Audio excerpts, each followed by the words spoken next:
Oh, I'm working on something a little nicer than my truck today. It's this brand new Toyota here.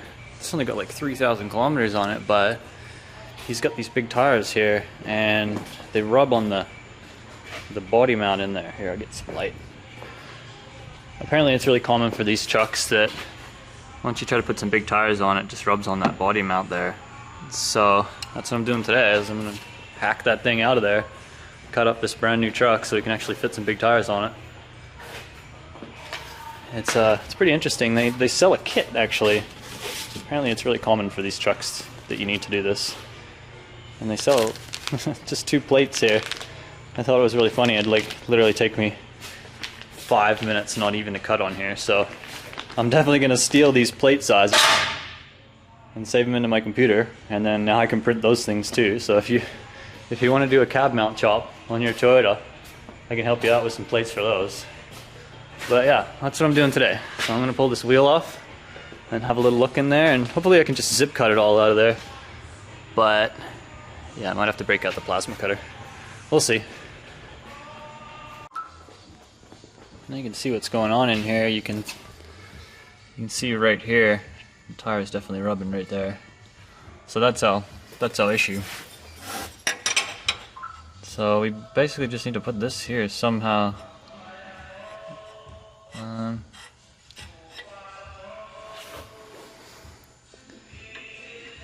Yeah, this end piece here is like tapering out, so I think we need to take more off this outside than in here. Yeah, I think I'm just gonna start marking it up and then just start chopping until it looks good. Alright, so I got like a rough mark on this thing.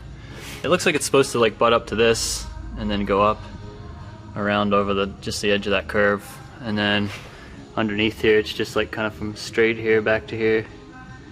I should be able to get a zip cut through this one, make a nice straight line, and then I should be able to like match the top to the bottom. Hopefully, anyways. So yeah, I'm gonna break out the zip cut and start chopping this thing to bits. Alright, so I just came in here with the zip cut and lined it up with my bottom mark and just pushed straight up.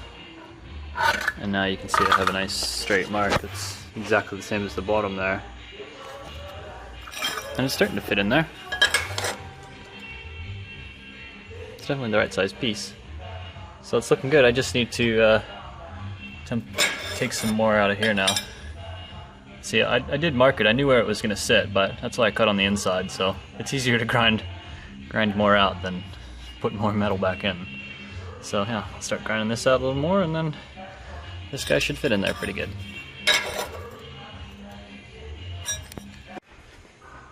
Alright, I got this thing trimmed in here now. It's looking pretty good. Got it all, how does this go? It fits pretty good now. There's like no gap on the bottom or the top or anything. There's just a tiny bit of gap around here. But I was looking at how other people do it, and they all just tack this in and then bash this down with a hammer. Because this piece is not flat, it's actually like coming out and then it comes back over, so it's not an exact flat piece I'm working with. So I should be able to get it tacked all the way around here to about like here, and then I'll just beat the shit out of this with a hammer, tack it down, and then we'll weld it out. That should be good. Alright, well I got this thing tacked in here. It's fitting up pretty good. I just made sure to take my time grinding it up and just making sure it fit perfect before I even put any tacks on. And then when I put it up there, I was able to just tack it and then tack all the way around here with no gap. And then there's just a little bit of gap back here. Well, there was a little bit of gap here, and then I smashed it with a hammer a bit, and now it's got a nice curve with the frame here.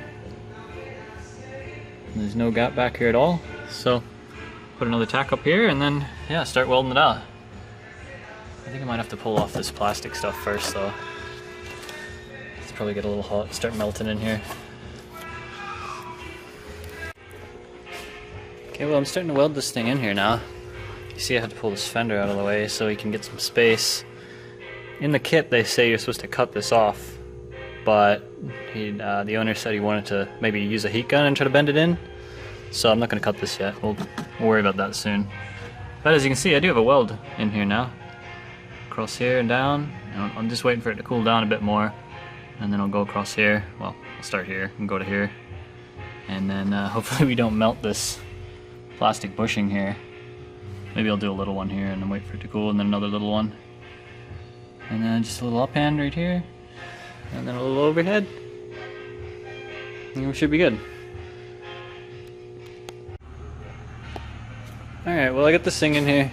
I got it all cleaned up and stuff with the flapper. It's looking pretty good now. The goal is to make it look like nobody was ever in there, so I think I achieved that.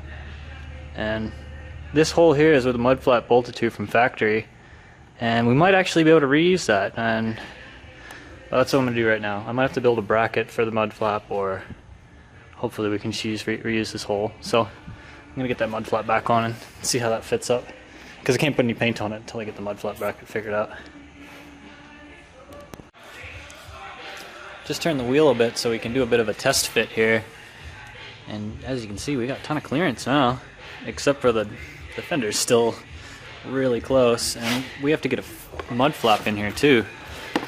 And putting the mud flap in here, that's totally gonna like lose all the space we just gained. So I'm not too sure yet. If it was my truck, I'd run no mud flap and I'd just snip the fender too. But it's not my truck, so I gotta wait and see what the owner wants to do first before I decide on that. So probably just start on the other side now, get that done, and then yeah, figure out the mud flaps later. So now we're looking at the other side, the untouched side. You can see how much I actually took out. It's the plate's right here. See, there's like this little cutout here. The plate's right back here. So we gained like a full inch at least. So if I could look at the other side here.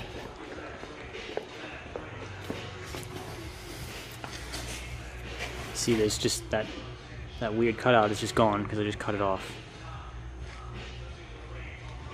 Yeah, that's actually not too bad of a mod to do for these things, considering you can't really get very big tires on here without doing that.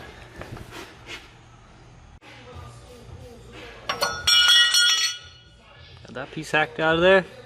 Now I can just come in and clean up these edges here. Well, I cut this pretty far back because I'd rather grind this out and get it perfect than cut too far and have to deal with a gap up here. That wouldn't be very fun. So yeah, I cut it back here. Now I'm going to do the same thing as the other side. Just put my zip cut on here and line it up, go straight up, and it'll take this corner off. And then I'll just smooth it in until the plate fits good. Alright, well I got this thing all finished up and cleaned up and put some paint on it. Looks like I was never there, which is kind of the goal. Because if the inspection guy doesn't notice it, well, it's not an issue. So I also put a little mud flap bracket here just to hold the flap. I can't really show you right now because the paint's wet, but I still got to do the other side because we didn't decide on the mud flap earlier this morning, but now it's good to go. So I just got to weld a little mud flap bracket there, and I'll show you what it looks like, and then yeah, throw some paint on it and we're done with this thing.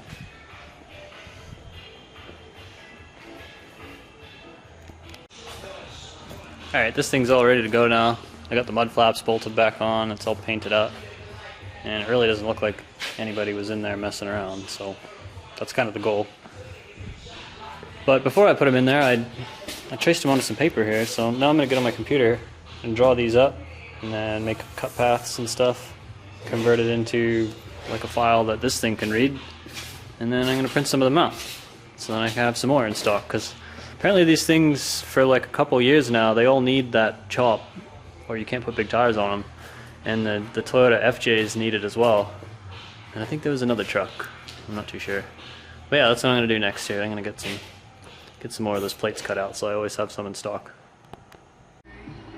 I'm just working on editing this video right now, and I just realized that I totally forgot to show you the process of building those plates. These plates here, I wanted to show you how I did it, but I can show you right now really quick. I just like draw it in Google SketchUp. It's a free program anyone can use, and it's super easy to use. And then I export it to this other program called SheetCam, and then it allows you to like set up the cut paths of where the torch is going to travel and like how high off the metal and stuff. Then I export it to this other program which talks to my motors and everything, and then I basically just click the print button and then some metal comes out.